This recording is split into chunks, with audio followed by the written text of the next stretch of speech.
Please do like, share, comment and subscribe to make me happy।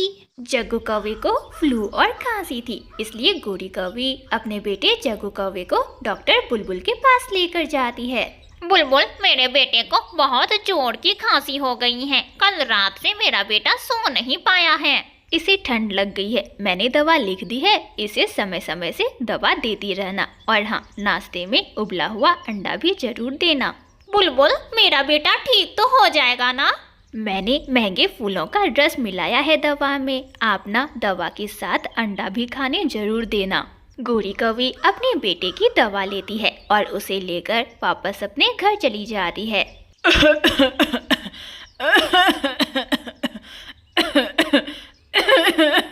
Kalu, doctor बुलबुल ने कहा है कि मुझे अपने बेटे जग्गू को 3 दिनों तक उबला हुआ अंडा खिलाना है। जाओ दुकान जाकर मुझे अंडे तो ला दो। मगर मेरे पास तो पैसे ही नहीं हैं। बहुत बड़ी गलती कर दी मैंने, जो तुझ जैसे नंगे और भूखे कौवे से शादी कर ली। अरे तुम तो मेरे बेटे के लिए एक अंडा तक खरीद कर नहीं ला सकते हो। अरे क्यों काय काय करनी शुरू कर देती है? मैं जा रहा हूँ, अब चुप कर जाओ। और कालू कौवा बोलता हुआ अपने घर से बाहर निकलता है। अब मैं इसे अंडा कहाँ से ला कर दूँ? और इतना कहते हुए कालू कौवा कबूतर चाचा की दुकान पर जाता है। कबूतर, अंडा कितने का है? कौवे, ठंड बढ़ने के साथ साथ अंडे का भाव भी बढ़ गया है। एक अंडा 20 रुपए का है। 20 रुपए का और एक अंडा? अरे कबूतर, तुमने तो बहुत महंगा लगाया है दाम। क्या करूँ कौवे, पीछे से ही माल महंगा आता है, तो भला मैं कैसे सस्ता दूं? क्या क्या उधार चलेगा? मैं दे जाऊंगा कल पैसे, जरूर मैं तुम्हारे पैसे कल दे जाऊंगा। ये देखो कौवे, लिख कर लगाया हुआ है, उधार बंद है। अब मैंने किसी भी पक्षी को उधार देना बंद कर दिया है। कालू कौवा उदास मन से वहाँ से चला जाता है। रास्ते में कालू कौवे को मिट्ठू तोते का घोंसला नजर आता है, जिसमें एक अंडा रखा हुआ था। कालू कौवा चुपके से उसके घोंसले के पास आता है। मैं ना ये अंडा उठाकर गोरी को ले जाकर दे देता हूँ, उसकी काय काय भी बंद हो जाएगी और मेरे बेटे जग्गू की तबीयत भी ठीक हो जाएगी। और फिर कालू कौवा इधर उधर देखता है और तोते के घोंसले में से अंडा उठाकर वहाँ से भाग जाता है। ये अंडा तुम कहाँ से लाए हो?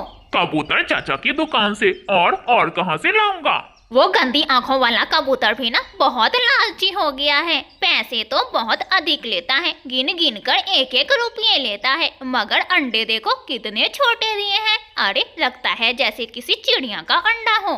चिड़िया का अंडा नहीं, जैसे तोते का अंडा हो। गोरी कौवी पानी उबलने के लिए रख देती है और वह अंडा उबालकर अपने बेटे जग्गू को खाने दे देती है। खा ले मेरा बेटा जग्गू, कल भी तुम्हारे पापा ना तुझे अंडा ला देंगे। कालू कौवा नजरें चुरा चुरा कर देख रहा था। मेरा अंडा कहाँ गया? हाय, मैं लुट गया, बर्बाद हो गया मेरा अंडा। मिट्ठू तोता अपने घोंसले में बैठा फूट फूट कर रोने लग जाता है और फिर उड़ता हुआ वह चिड़िया के पास जाता है। चुरा लिया, मेरा अंडा किसी जालिम ने चुरा लिया। क्या अंडा चुरा लिया? कौन है? अरे तोते भैया, कौन है? हमारे जंगल में तो कोई भी अंडा चोर नहीं है, तो भला आपके अंडे को किसने चुरा लिया? चिड़िया बहन, मैं कल से प्यासा था, इसलिए नदी किनारे पानी पीने गया था। जब पानी पी कर आया तो घोंसले में से मेरा अंडा गायब था। अरे मैंने कितने सपने संजो कर रखे थे अपने बच्चे के लिए, सब बर्बाद हो गया। सब बर्बाद हो गया। मिट्ठू तोता तो फूट फूट कर रोए जा रहा था। दूसरे दिन कालू कौवा फिर से अंडा चुराने के लिए निकलता है। कालू कौवे को यह काम बहुत आसान लग रहा था, इसलिए वह एक ऊंची उड़ान भरता है और वह जंगल के हर एक पक्षी के घोंसले में ताक झांक करता है कि तभी उसे एक घोंसले में अंडा दिख जाता है। वह अंडा चुराकर फिर से अपने घर चला जाता है। कालू जी, मैंने ना जग्गू को दवा दे दी है, अब वह पहले से ठीक है। घोड़ी, ये अंडा उबाल कर दो मेरे बेटे जग्गू को खाने। मेरा बेटा जग्गू अंडा खाकर पूरी तरह से ठीक हो जाएगा। और फिर गोरी कौवी वह अंडा उबालकर अपने बेटे जग्गू को खाने दे देती है। दूसरे दिन गोरी कौवी चिड़िया के पास बैठी हुई थी। चिड़िया, अब ना मेरा बेटा जग्गू ठीक है। कल से मैं उसे समय से दवा दे रही हूँ और उबला हुआ अंडा भी उसे खाने को देती हूँ। उबला हुआ अंडा? गोरी की बात सुनकर चिड़िया को शक होता है। वैसे गोरी, कालू तुम्हें अंडे कहाँ से लाकर देता है? कबूतर चाचा की दुकान से। और कहाँ से?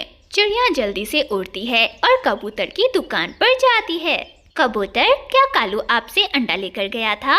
अरे नहीं, वह कल आया तो था मेरे पास अंडा लेने के लिए, लेकिन भाव सुनकर डर गया और बिना अंडा लिए ही वापस चला गया।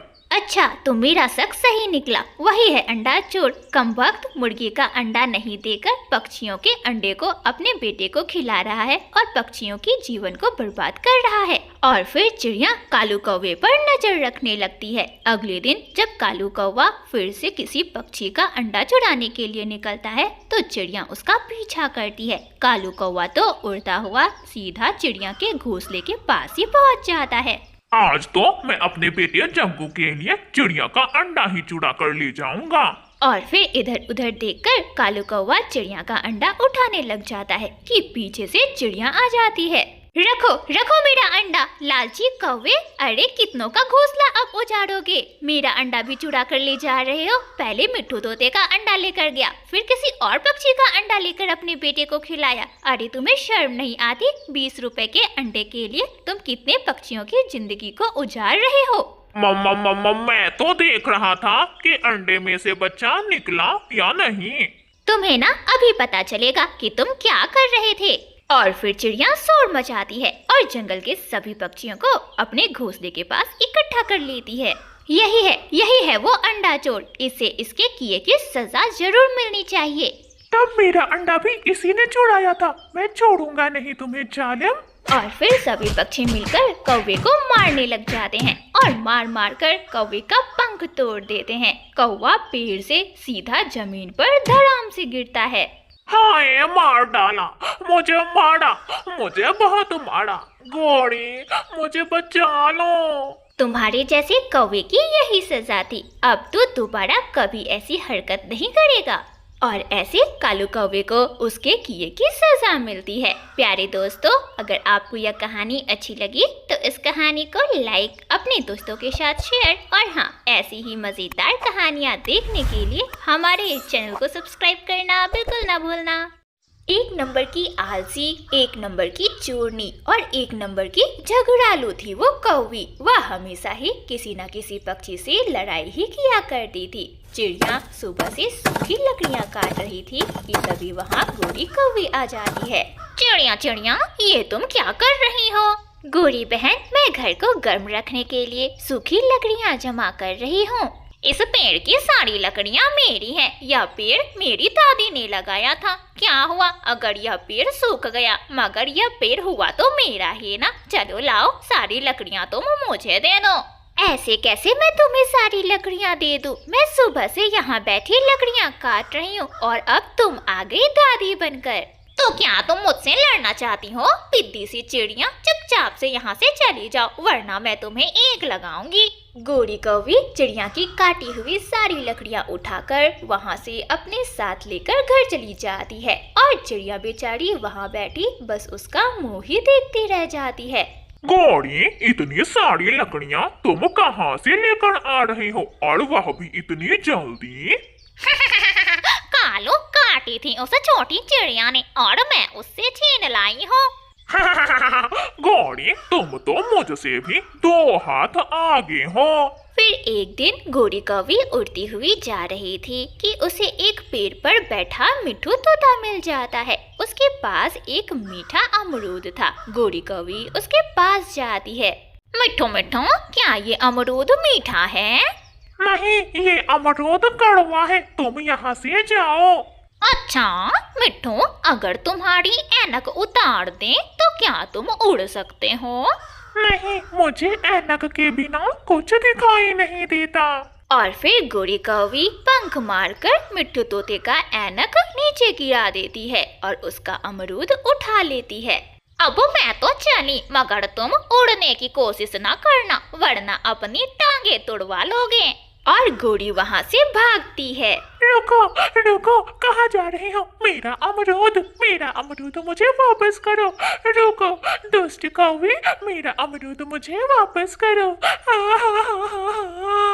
मगर गोरी कौवी तो वहाँ से भाग चुकी थी। वह घर पहुंचकर वह मीठा मीठा अमरूद खाती है। जंगल में ऐसा कोई भी पक्षी नहीं था जिसने गोरी कौवी से मार ना खाई हो, बल्कि उसका पति कालू कौवा भी उसके हाथों पीटा जा चुका था। गोरी, आज घर की सफाई कर लो। घर की सफाई करे मेरी जूती, अरे मुझसे ये सब काम नहीं होते। गोरी, सारी मम्मा पक्षी घर की सफाई करती है, उन्हीं का काम है ये, मगर आज तक तुमने कभी भी घर की सफाई नहीं की है। देखो कितनी बू आ रही है घर में से। एक बार कहा ना सफाई तुम करोगे। नहीं, तुम करोगी। इसी बात पर दोनों में बहस हो जाती है और दोनों झगड़ने लग जाते हैं। गोरी कौवी झाड़ू उठाकर कालू कौवे की पिटाई करने लगती है और गुस्से में अपने घर से बाहर निकल जाती है। गोरी कौवी को बहुत जोरों की भूख लगी थी कि तभी उसने देखा कि कबूतर कुछ अनाज के दानों को लेकर कुएं के पास बैठा हुआ है। गोरी कौवी उसके पास जाती है। कबूतर कबूतर, मुझे भी 2 दाने खाने को दे दो। गोरी, 2 ही दाने तो है मेरे पास, अगर मैं तुम्हें उसे खाने को दे दूंगा तो फिर मैं क्या खाऊंगा? चलो भाग यहाँ से।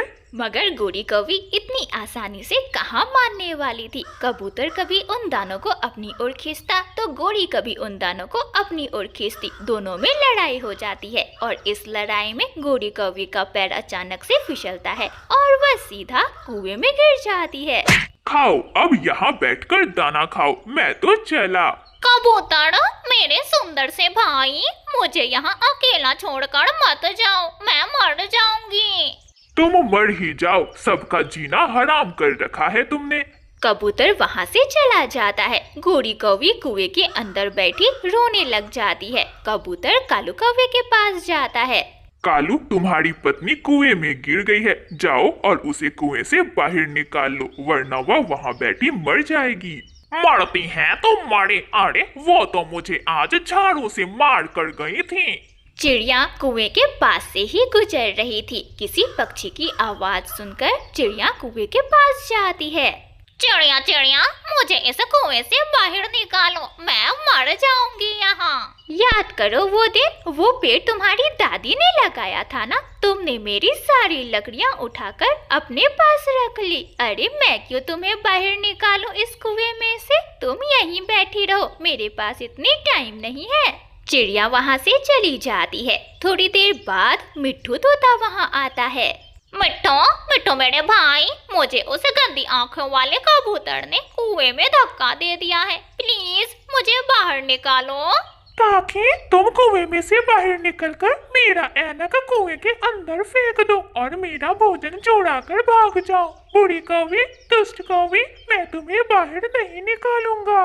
गोरी कौवी इतनी बुरी थी कि जंगल का कोई भी पक्षी उस पर विश्वास नहीं करना चाहता था, ना ही उसकी मदद करना चाहता था। गोरी कौवी कुएं के अंदर बैठी रोती रहती है। जब आधी रात होती है तो कबूतर और चिड़िया कुएं के पास आते हैं। गोरी, आवाज सुनकर गोरी जल्दी से बोलती है। चिड़िया चिड़िया, प्लीज प्लीज मुझे बाहर निकालो, मुझे बहुत डर लग रहा है। पहले तुम वादा करो कि तुम कभी भी किसी भी जंगल के पक्षी से लड़ाई नहीं करोगी और ना ही अपने पति को झाड़ू से मारोगी। मैं वादा करती हूँ कि मैं कभी भी किसी से भी लड़ाई नहीं करूँगी। बस एक बार मुझे बचा लो मेरे दोस्तों। कबूतर और चिड़िया को गोरी कौवी पर दया आ जाती है और वे रस्सी की सहायता से गोरी कौवी को कुएं में से बाहर निकाल लेते हैं। गोरी कौवी उड़कर वहां से भाग जाती है और गोरी कौवी अब से कभी भी दूसरे से लड़ाई नहीं करेगी। शायद उसे उसके किए की सजा जो मिल गई थी। प्यारे दोस्तों, अगर आपको यह कहानी अच्छी लगी तो इस कहानी को लाइक, अपने दोस्तों के साथ शेयर और हाँ, ऐसी ही मजेदार कहानियाँ देखने के लिए हमारे चैनल को सब्सक्राइब करना बिल्कुल ना भूलना।